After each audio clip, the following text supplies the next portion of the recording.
What's up, everybody? Welcome back to the Nollywood Life Podcast. The Nollywood Life Podcast. The Nollywood Life Podcast. The Nollywood Life Podcast. I am your host, Kevin T. Solomon.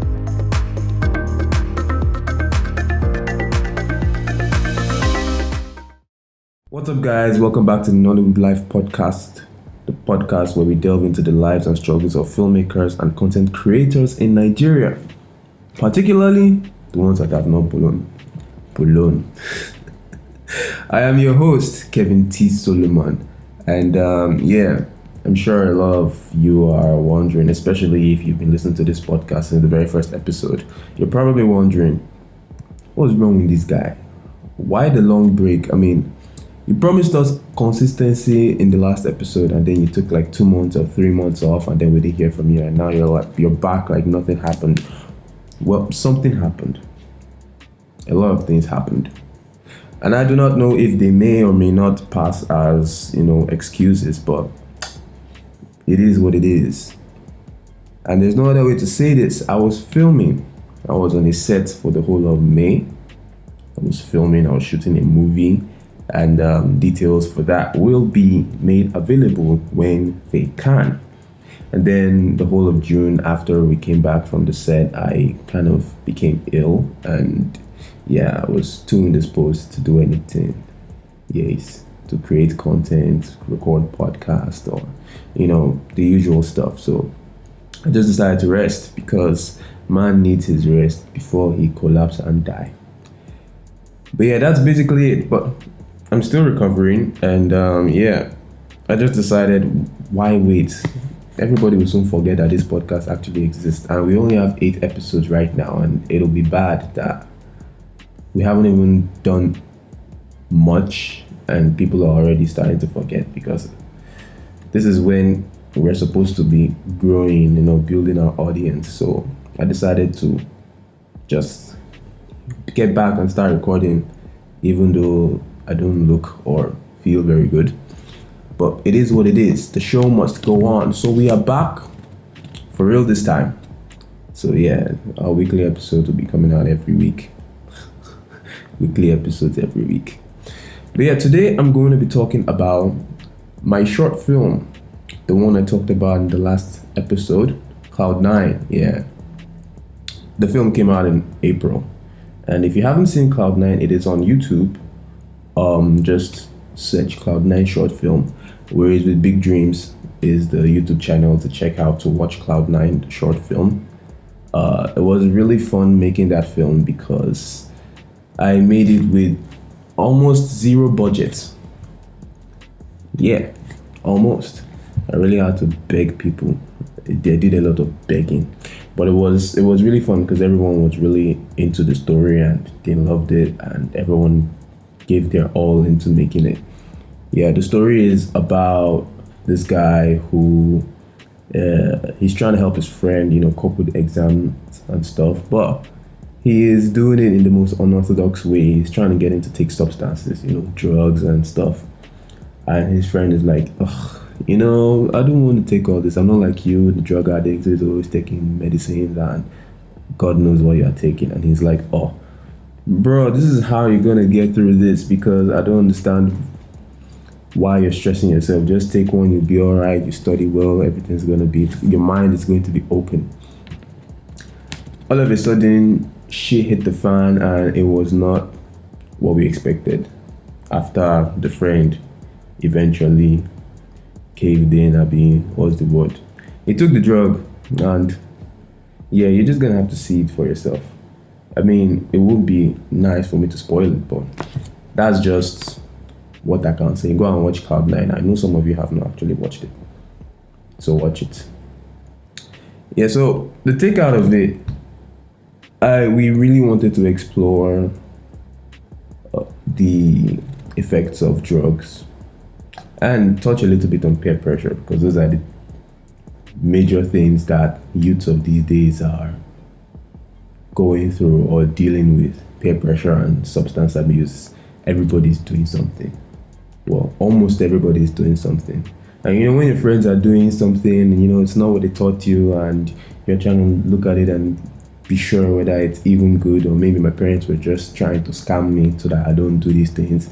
these things kind of seem fun. Should I not? And your friends are doing it. They're like, come on, do it. Don't be a mommy's boy or I'm gonna get inside. Have some fun, you know.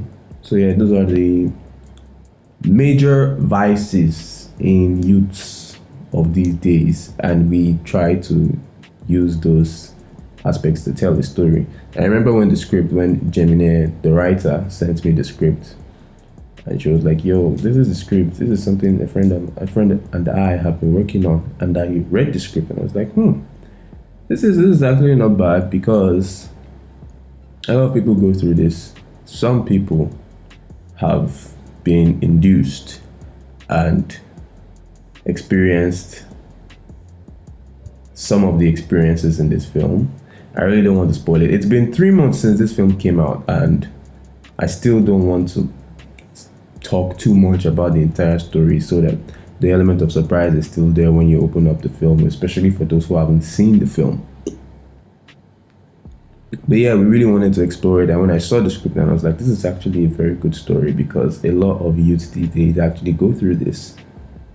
And yeah, it took a lot of time to put the film together because I remember I got the script late 2020, and the whole of 2021 was used to, find time, find people who are available, find equipment that we can get through favors because we didn't have the funds to pay for actual rentals and stuff like that. And yeah, people, friends, and yeah, we put a lot of people together. Well, not a lot, a few people. The crew wasn't much. The cast clearly wasn't much, just 3 casts and 2 voiceovers. Two voiceovers. So yeah, that was basically it. Shooting Cloud9 was fun, but it was hectic at the same time because we tried to use what we had to tell the story we wanted to tell, and we really didn't even tell it the way we would love to tell it. So it was kind of surprising that after the film came out on YouTube, everyone was like, yo, I love the story. Why is it so short? This film is great. I love the suspense. I love the this and that.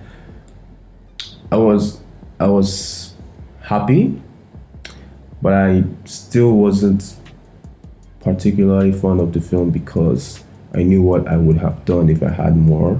But that just goes to show how much creativity is not in what you don't have, it's in what you have. So, because I mean, we probably would not have shot that film up to this day if we kept looking at the things that we didn't have, because we really didn't have a lot.